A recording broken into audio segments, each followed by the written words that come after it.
we basically had a soft line match. I didn't want to have a hard line match because I didn't want to keep my better players off the ice because they were going to try to match up against them. Because if they're sitting on the bench, you're not getting any flow to the game. So I tried to roll lines as best as I could. There was the odd player that you wanted to have a hard matchup against, but for the most part, I didn't have a hard matchup. I more or less matched defensemen to other forward lines and let the other team worry about us. Anybody else wherever you've coached, matching lines? Brian, what about with the Chinese team in the league, Russian league? Our roster was pretty strong in comparison. The Russian teams, their third line would be pretty weak and would be predominantly with younger kids. So it was pretty easy to pick on people, and we were playing from a position of strength. So, I mean, each team had a couple kids that we would have to worry about. And so we would be more concerned with what D pair was on the ice than really what forwards were up front. I typically had a couple lines that could play against their top kids. So it wasn't a huge thing. I think college, more so in the early years, that was a consideration until we got the Lamoureux, and then we were again trying to play from a position of strength. Now, Sammy, you put up a comment, and Dominic, I don't know if you're still on or not, but you brought up an embarrassing moment when you took your U16 girls team to a tournament and you were down quite a score, and they put out their best players to run up the score even more at U16. Dom, are you still on? Yeah, I'm here, Wally. I don't know if you can relay that story, but that's sort of where that really concerns me. At what level do you do that? It concerned me with the national women's team. We didn't need to match lines. Now they maybe do or think they do, and it might affect what players think of their own abilities, and it limits the transmission of belief in the player if you're not letting them play to develop. So, Dom, have you got any comments on that?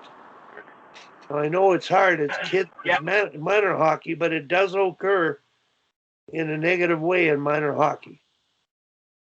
I guess what I'll say, and I guess that, obviously at minor hockey, you're not playing well. At least where we are, it's not 3 20-minute periods, 3 15-minute periods. I tend to try to, like, my ideal roster is to have 3 lines and everybody plays. And I guess from my standpoint is, and again, I guess it's in an idealistic world, and I get it. There's different considerations as far as,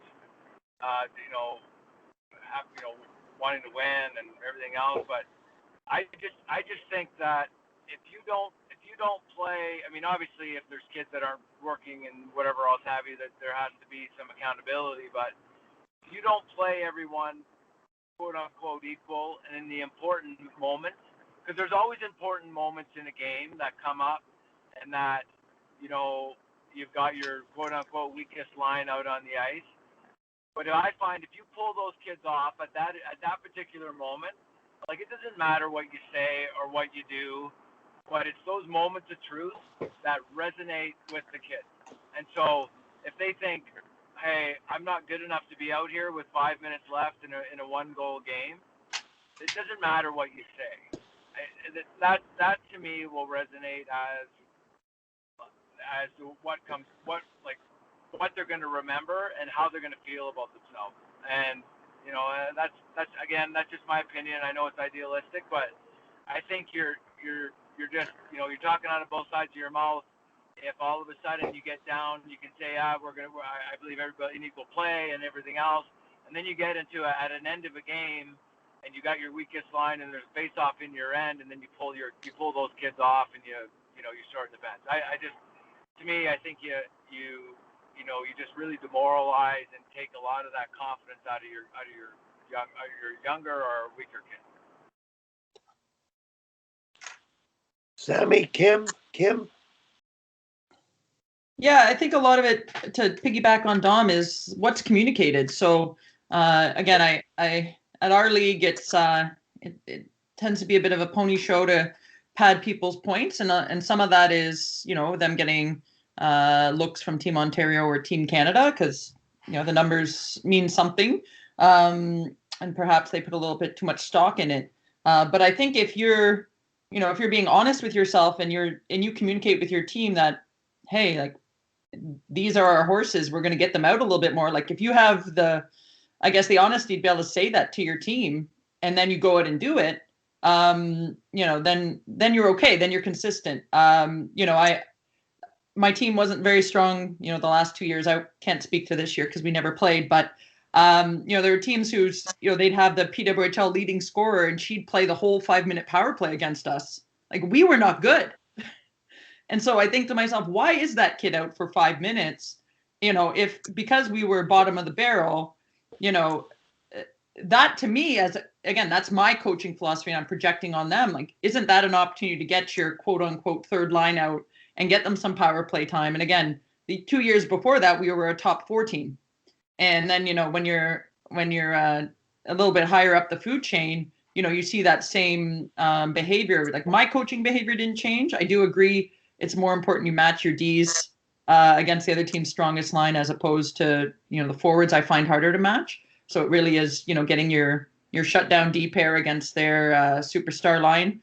And in our league, most teams have a superstar line, and there are a few teams that have 2 of those.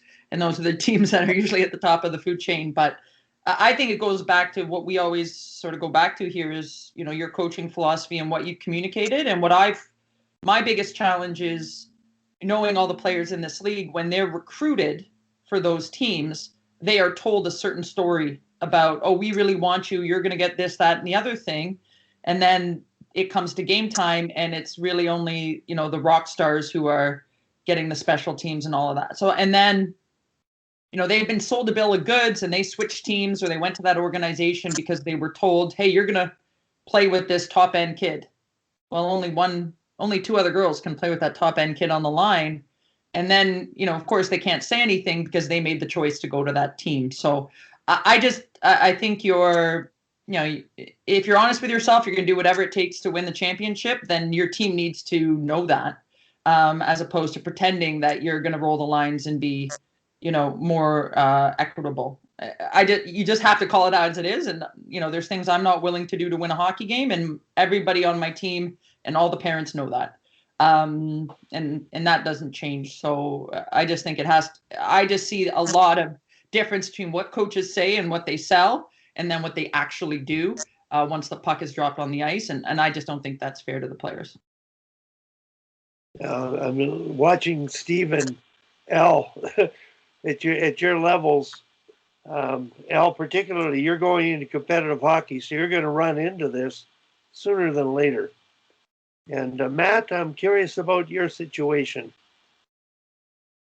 Yeah, I guess a lot to think about and unpack there. I currently in our league right now, there's just an incredible amount of parity. So there's really not that many games, to be honest with you, that get out of reach to provide opportunities to see this happen. I know that when we're in those circumstances where we're up on a team by quite a bit, then we'll look to get some new people out there, and I think that's the classy way to approach it.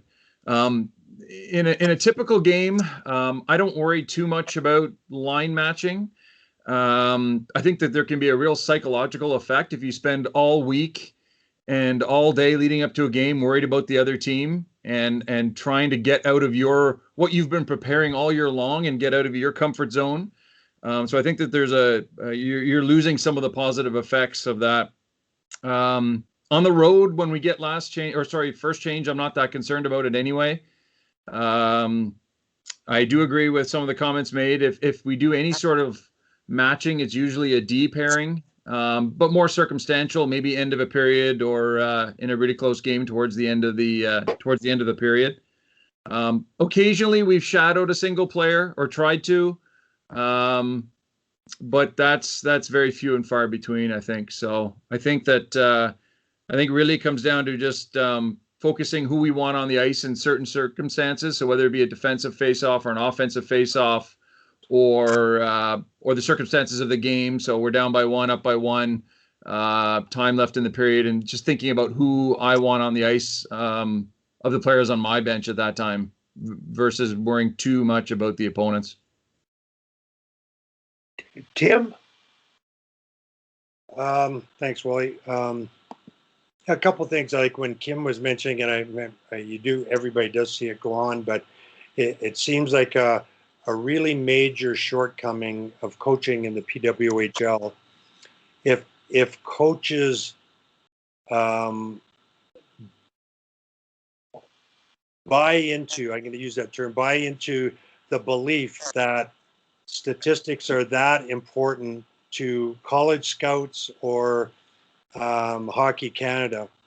In a day when you couldn't see players play very much, they would be more important for obvious reasons. But and hey, don't get me wrong, scoring's important, and we all like players that can score. But I think the bulk of the evaluation goes on by whether it's Brian and Peter's scouting from North Dakota, or Hockey Canada watching a PWHL game. They're watching the player play. And it's a real shortcoming of PWHL coaches if they're going to give in to I need to pad this player's stats to help them get an invitation, because that's not how it happens. I really don't think.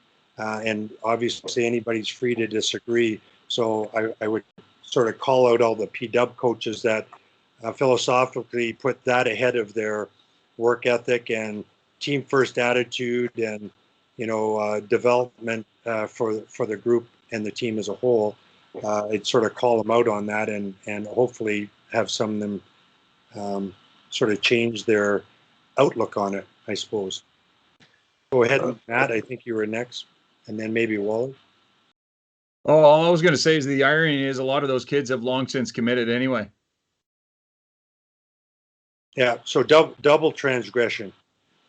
Yeah, I don't think it's like it's an unsaid thing. And again, I've coached in that league for 8 years now, so and like I said, I've seen the same thing on the way up as I have on the way down in terms of our own performance. But I think it's less, when the puck is dropped or when someone's opening the doors, and it's more in the cell to get the players there, right? And it's no mystery in our league that the top teams are the ones that aggregate the players from all over Kingdom Come. And how do you get them there? And again, that comes down to what are you going to sell them to make them come? And I've had a lot of conversations with some of those top end players, and I've been in the room when you say, like, we kind of roll the lines and this is what we do, and you see the looks on their faces and you hear the questions from the parents. And the parents like, well, who's she going to play with? That's the first question. Or, is she like, who else is going to be on the first line with her? That's my favorite one. But clearly, those other coaches are selling the right thing or saying the right thing to get that player there. And again, I personally care about the ones who are told, the players who are told they're going to be playing with that player, or they're going to get such and such, and then are sold the false bill of goods in order to get them in the door. And then they end up with nothing more than what they would have had if they had stayed with their other team. That's the problem I have, right? Like, listen, there's some rock star kids who've been in the PWHL who are on that Team Canada roster. And I can understand why you might want someone like a Sarah Fillier out every other shift. But when Sarah Fillier played in the PWHL, thank God she was not out every other shift. And so whomever was coaching her at that time clearly didn't have that coaching philosophy. But I just think it's less about the superstars, because you're right, Matt. They're committed. They're already on the rocket ship to the next level. Like, why are we helping them get 60 points in the PWHL or 70 points in the PWHL? To me, it's more about, quote unquote third liners who haven't got that commit. How do you get them to that level? But again, I'm not coaching at that level anymore because I think I'm tired of all the crap. So I guess I'm on my way out, so I'm not going to be there directly to help it in the short term, at least. When I was in the business with the national team, we think of the Olympics. Matt, we don't think of your team, the other teams. And I talked to Carla McLeod watching Wisconsin win the national championships. We had a couple carded players that got 2 shifts in the final game.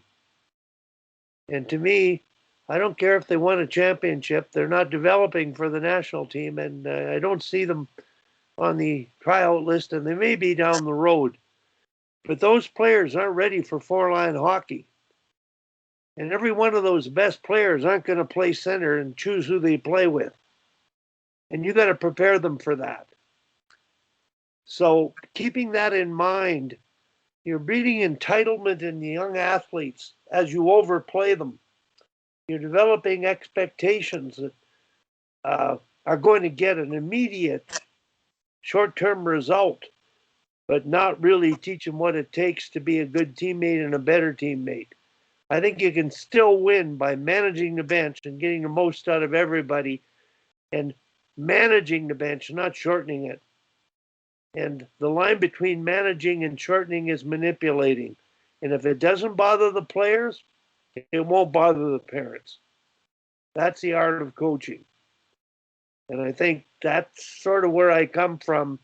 My concern in minor hockey is, Al, your kids go up and you're going to run into administrating in the U12 and older programs in the next few years, is selling that team first philosophy to win championships, which I really think some of the best coaches do.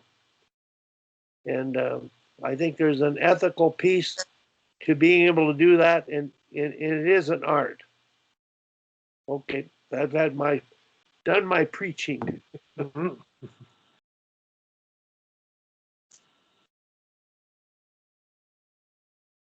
Anybody else? Any thoughts?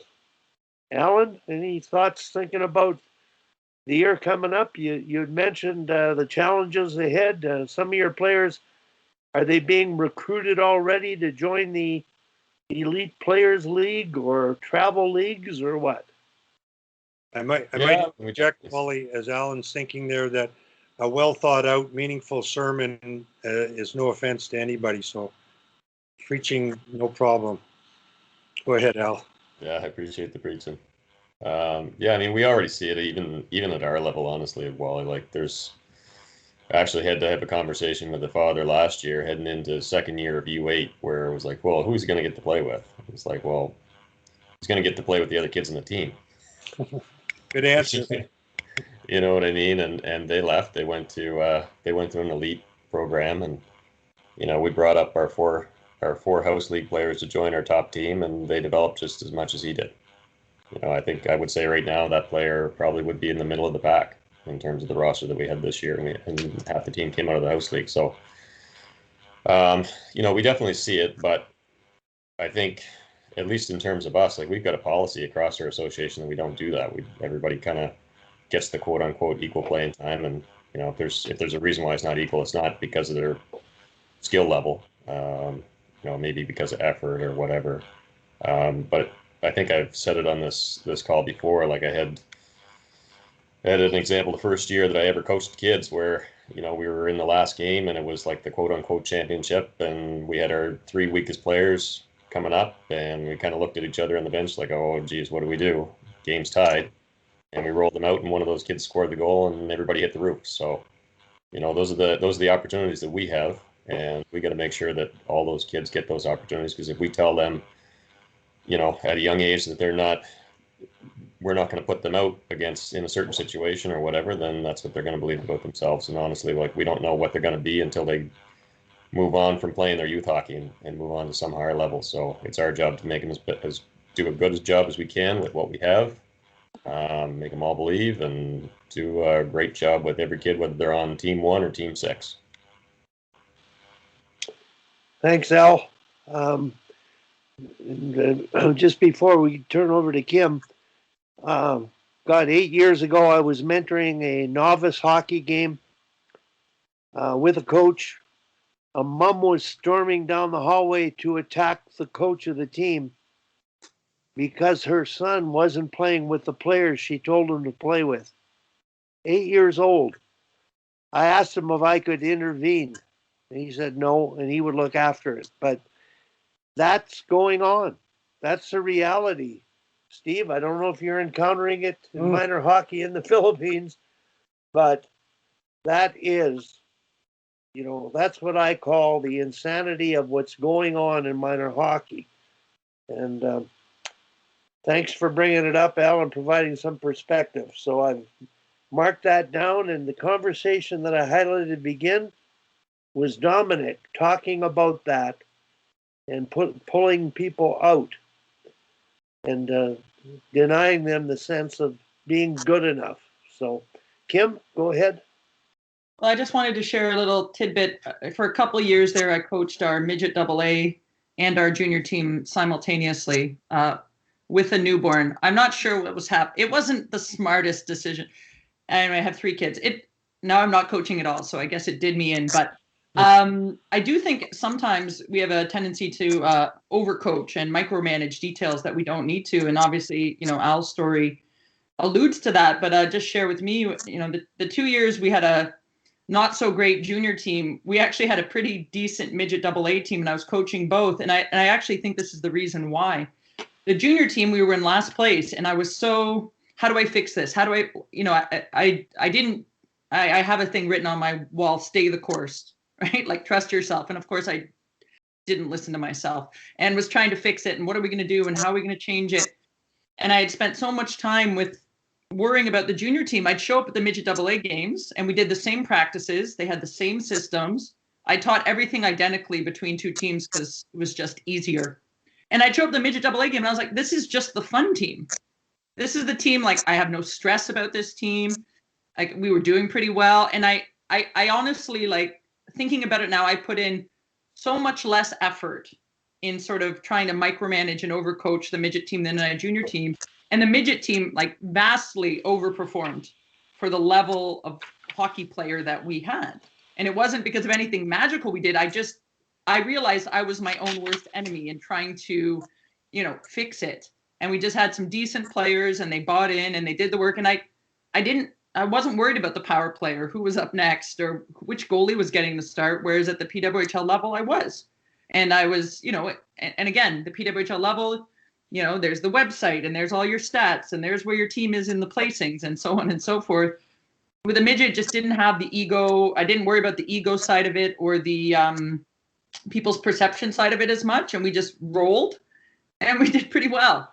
So that's my own little story of, again, both teams were identical systems, strategies, practice plans, like didn't change a single thing. But one team vastly, outperformed the other. And I think it was because I just had a different attitude and a different approach.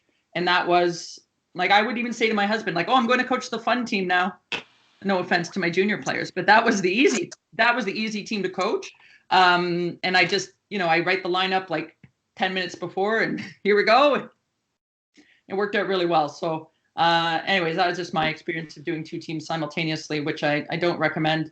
Although it was great for seeding the junior team the following year because I had so many players who'd already been coached by me. So that was definitely useful.